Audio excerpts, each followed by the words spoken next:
Duval avait raison. 9 années viennent de passer et rien n'a changé. L'opinion publique a à peine noté que le jour de la Toussaint 1954, 8 Français viennent d'être tués en Algérie.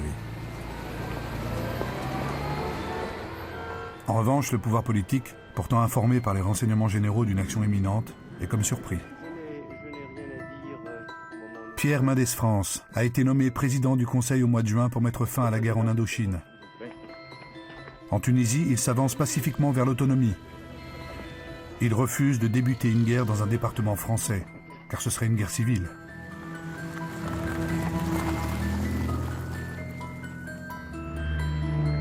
L'Algérie, c'est la France, et non un pays étranger, déclare-t-il à l'Assemblée nationale. Toute la classe politique en est convaincue.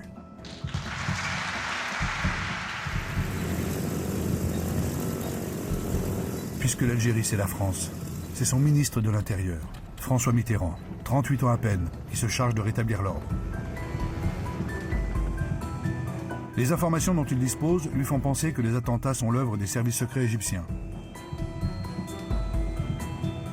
La radio du Caire a d'ailleurs annoncé la première, la liste complète des attentats.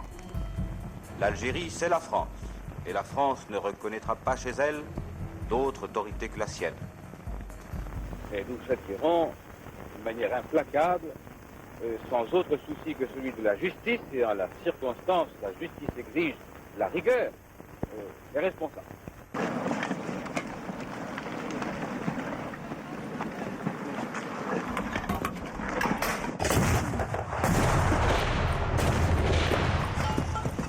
La réponse du gouvernement français est donc claire. La répression. En plus des 12 000 hommes déjà présents dans la région, 5 000 soldats sont envoyés en renfort. Leur objectif est de prendre l'insurrection de vitesse, éviter qu'elle ne dépasse le massif des Aurès. C'est là que se trouve le berceau de la révolte. Une région montagneuse, sous-administrée, comme oubliée. Un terrain idéal pour la guérilla.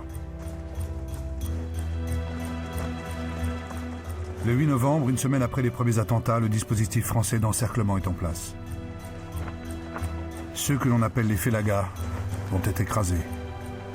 Une guerre qui ne dira jamais son nom vient de débuter, se nourrissant comme toutes les guerres de ce qu'elle produit.